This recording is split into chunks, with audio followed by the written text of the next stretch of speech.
Hello students, आज हम किसी इलेक्ट्रोड के लिए जो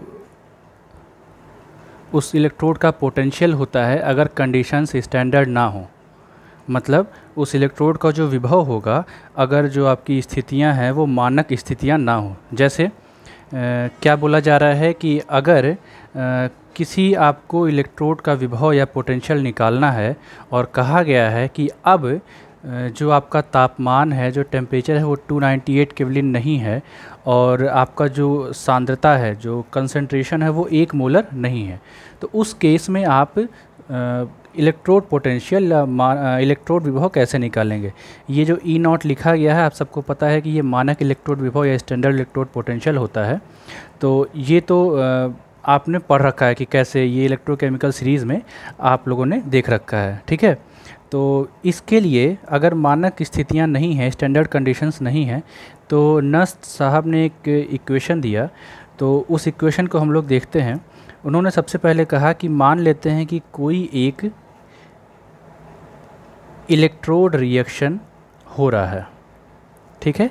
मतलब एक कोई अपचयन अभिक्रिया किसी इलेक्ट्रोड पर हो रही है इस प्रकार की, जहाँ पे Mn प्लस n इलेक्ट्रॉन ग्रहण करके, n इलेक्ट्रॉन एक्सेप्ट करके M सॉलिड बना रहा है। यहाँ पे M कोई एक तत्व हो सकता है, कुछ भी एक तत्व, वो हम लोग किसी क्वेश्चन में क्लियर करके देखेंगे, ठीक है। तो इस रिएक्शन के लिए जो E Mn प्लस से M जो ये पोटेंशियल होगा, जिसको हमको कैलकुलेट करना है, ये क्या होगा। देखिए, ये जो प्रोसेस हो रहा है कि n इलेक्ट्रॉन इसने एक्सेप्ट किया है और फिर m बन गया है, तो वही यहाँ पे लिखा गया है, ठीक है, Mn प्लस से m। तो क्या हो जाएगा, इसकी वैल्यू नस्ट ने दी क्या कि E नॉट Mn प्लस से m minus RT upon NF ln MS upon Mn plus, ठीक है। ये इक्वेशन नस्ट ने इलेक्ट्रोड पोटेंशियल, इलेक्ट्रोड विभव निकालने के लिए दिया, ठीक है। इस इक्वेशन में जो कांस्टेंट्स हैं, जो स्थिरांक दिए गए हैं, वो हम लोग देख लेते हैं क्या है, क्या क्या इनके नाम हैं और कैसे इनकी वैल्यूज़ होंगी। तो E नॉट Mn प्लस से m है, वो स्टैंडर्ड इलेक्ट्रोड पोटेंशियल है, मानक इलेक्ट्रोड विभव है। R क्या है, गैस कांस्टेंट या गैस स्थिरांक, जिसकी वैल्यू 8.314 जूल पर केल्विन पर मोल है।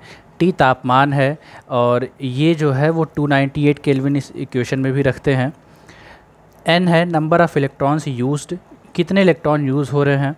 मतलब देखिए, यहाँ पे n इलेक्ट्रॉन यूज़ हुआ है ना इक्वेशन में, तो यहाँ पे इलेक्ट्रॉनों का नंबर क्या हो जाएगा, 1 हो जाएगा। फैराडे, F फॉर फैराडे, एक फैराडे में 96,500 कूलाम होते हैं, ये कांस्टेंट है। और ms क्या है, मोलर कंसंट्रेशन, मोलर सांद्रता किसकी, जो आपका सॉलिड सब्सटेंस, जो आपका ठोस डिपॉजिट हुआ है, निक्षेपित हुआ है, वो है। और Mn प्लस भी मोलर कंसंट्रेशन है आयन की, जो कि विलयन या सोल्यूशन में उपस्थित है। अब आप जानते हैं क्योंकि Ms की वैल्यू 1, मतलब किसी भी ठोस की जो मोलर सांद्रता होती है वो हमेशा 1 होती है। तो हमने Ms की वैल्यू यहाँ पे 1 रख ली।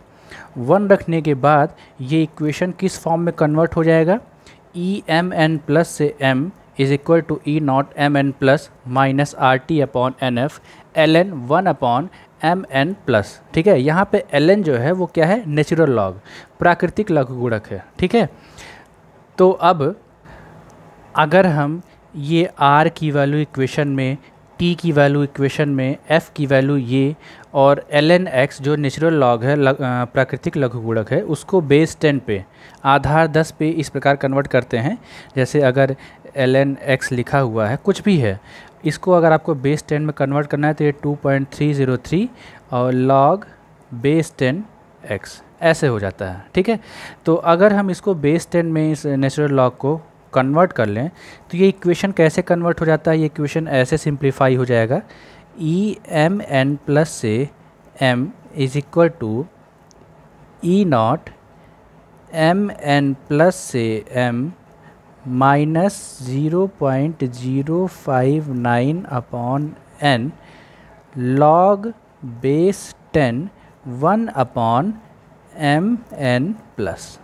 ठीक है, तो ये जो आपका एक्सप्रेशन आया, ये जो आपका समीकरण आया, ये क्या है कि किसी इलेक्ट्रोड का पोटेंशियल या विभव जबकि कंडीशंस, आपकी स्थितियां सामान्य नहीं है, मतलब मानक कंडीशन नहीं है।